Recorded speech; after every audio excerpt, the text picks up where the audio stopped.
Jayhawks, number 1 in the Midwest. The second number 1 seed is Kentucky, and the Wildcats will play in the East region. The Kentucky Wildcats, a number 1 seed for the 10th time in school history, and for the first time since the 04.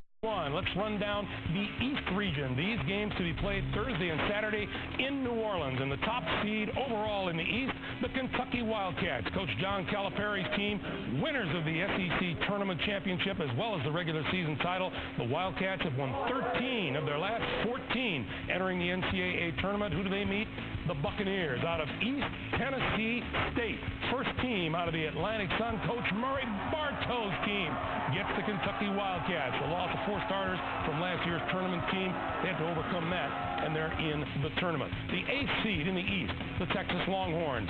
Rick Barnes' team started the season 17-0, finished 24-9. They will meet the 9th-seeded Demon Deacons of Wake Forest. Wake is the 4th team out of the ACC, and they are 4th in the nation in field goal percentage defense. Friday and Sunday games in Jacksonville, Florida. The number 5 seed, the Owls of Temple, our 2nd Atlantic 10 team.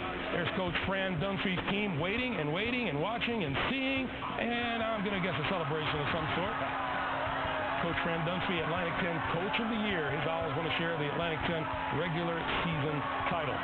They will face the Big Red of Cornell out of the Ivy League. Coach Steve Donahue's team, their 3rd consecutive NCAA tournament appearance after winning the Ivy League championship. All cheers for the Big Red, Fred. This is going to be one of those great 5-12 matchups, but I got to tell you, I think both of these teams were pretty badly underseeded. Temple, after winning the 8-10, I thought should have at least been a 3, maybe a 4, and Cornell getting a 12. I was surprised at that. I had them closer to a 10. All right, as we continue our look at the bracket, number 4, Wisconsin Badgers.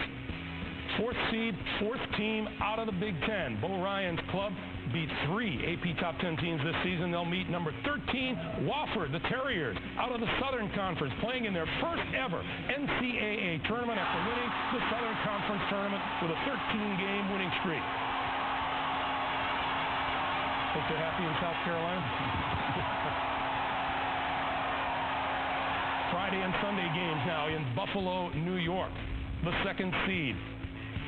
And the 4th team out of the Big East is West Virginia. Bob Huggins' Mountaineers won their first Big East tournament title, a record of 27-6. Mountaineers sitting around trying to figure out where they're going to go, and now they know. I tell you what, they still have to be, I think, disappointed with not getting a number 1 seed. They had an exceptional season. I think they're going to take it out on their opponent. Well, their opponent, the first one anyway, is going to be the Bears of Morgan State, the Mid-Eastern Athletic Conference MEAC Coach of the Year. Todd Bozeman had a 3rd straight season in that role, and it's the first team out of the MEAC. Number 7 seed, Clemson Tigers. Coach Oliver Purnell, 3 straight NCAA tournaments, and it's the 5th team out of the ACC that we get in here. And the number 10 seed, Missouri Tigers, 5th team out of the Big 12. This is the team that leads the nation in steals and turnovers forced this season. Thursday and Saturday games now out in San Jose, California. The number 3 seed, oh, brace yourselves, hold down the windows, the New Mexico Lobos of Steve Alford.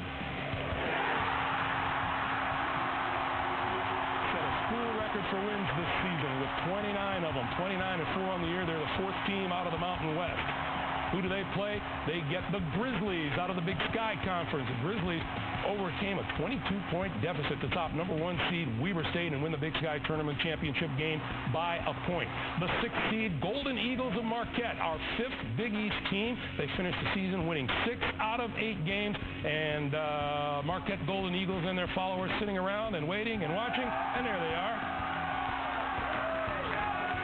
And who do they get? They'll get the 11th seed, the Huskies of Washington, the first Pac-10 team in. Coach Lorenzo Romar's gang, who won the Pac-10 tournament by knocking off the top seed California way out there. The Huskies getting ready to do some celebrating, you betcha.